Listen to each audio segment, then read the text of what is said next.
Assalomu alaykum do'stlar, men Bahrom Ismoilovman va mana nihoyat AQShdan video qilib javob yozishga qaror qildim. Qanday qilib 2026-yilda qonun doirasida AQShga kelsa bo'ladi? Hozir ko'rib turibmiz, AQShning siyosati ancha o'zgarmoqda, migrantlarga tegishli. ICE xodimlari tomonidan reydlar ko'paymoqda. Bundan tashqari, AQShning hukumati 75 ta davlatning fuqarolariga viza olishni tartibini ancha qiyinlashtirib qo'ygan. Afsuski, O'zbekiston fuqarolari ham bu ro'yxatda bor va shu uchun 2026-yilda O'zbekiston, Tojikiston, Qirg'iziston fuqarolari qanday qilib, qanday yo'llar bilan AQShga kelisha oladi? Agarda hozir biz AQShda yashayotgan o'zbeklarni olib ko'rsak, ularning ichida kelganlarning 99% 4 ta asos bilan kelgan. Birinchisi bu o'z vaqtida green card yutganlar, ikkinchisi turistik vizalar bilan kelib bu yerda qolib ketganlar, uchinchisi bu Meksika orqali shu CBP1 orqali kelganlar va to'rtinchisi o'z vaqtida bu yerga studentlar vizasi bilan kelib bu yerda qolib ketganlar. Va aynan shu asoslar bilan 2026-yilda endi AQShga kela olmaysiz.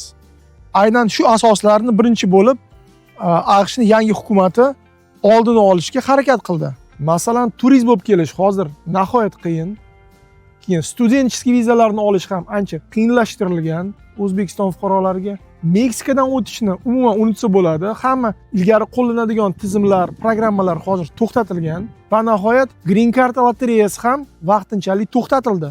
Bu vaziyatda qanday qilib hozir AQShga qonuniy kelsa bo'ladi? Hozirgi kunda AQSh hukumati birinchi bo'lib shu oliy ma'lumotga ega, bir qandaydir o'z sohasida yutuqlarga ega bo'lgan, malakaga ega bo'lgan chet el fuqarolarini AQShga jalb qilishda ancha hozir harakatlarni kuchaytirmoqda.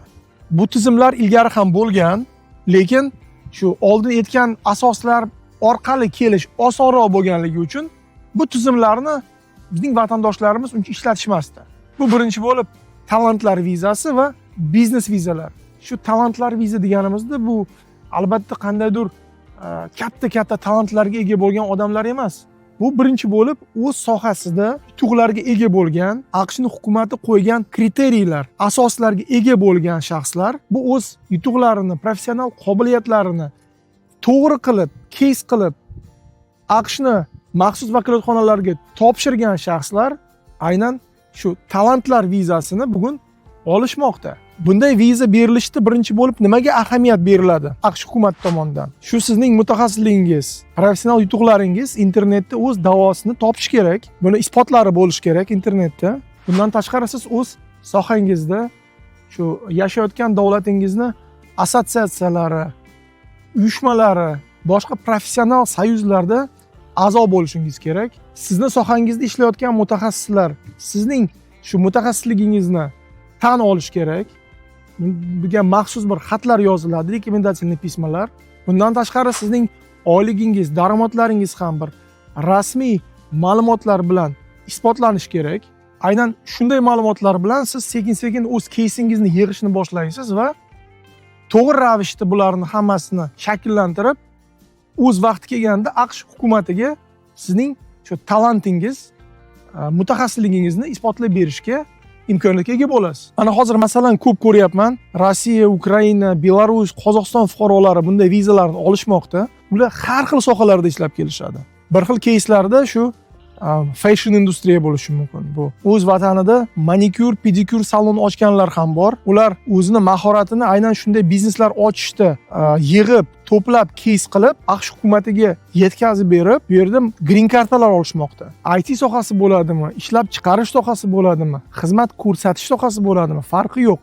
Boshqalarga qaraganda o'z sohangizda shu sizni qo'lingizdan ko'proq ish kelsa va sizni ko'pchilik bunday mutaxassis deb tan olsa, siz AQShda bemalol primoy shu viza talant olishga haqingiz bor. Viza talant deganda bu sizga vizadan tashqari srazu green karta ham beriladi. Nafaqat sizga, balki oila a'zolaringizga. Xullas do'stlar, bugungi videoda men sizlarga bir umuman qilib ma'lumotni yetkazib berishga harakat qilmoqdaman. Chunki hozir immigratsion vizalarni o'rganib chiqsak, shu AQShni immigratsion tizimida shu talantlar uchun, biznes tadbirkorlar uchun juda ham ko'p har xil loyihalar bor. Men ham o'z o'rnimda hozir AQShning Texas shtatiga kelish uchun maxsus shaxsiy immigratsion programmamni yo'lga qo'ydim. Bu AQShni Texas shtatiga ko'chish dasturi. Bu dastur haqida batafsil ma'lumotni bu videoni opisaniyasiga yuklab qo'yamiz. 2026-yilda bu dasturga biz faqat 50 ta odamni olmoqdamiz. Bu dasturga a'zo bo'lish uchun birinchi bo'lib maxsus testdan o'tish kerak. Bu test siz bergan ma'lumot asosida shu AQShga kelib immigratsion viza olish shanslaringizni o'rganib chiqadi. Agarda siz bu dasturga loyiq topilsangiz, ishonchingiz komil bo'lsin, 1 yil ichida baland ehtimol bilan siz AQShga kelishga imkoniyatga ega bo'lasiz. Do'stlar, bu kanalda men AQShga tegishli eng kerak bo'lgan ma'lumotlarni yuklayman.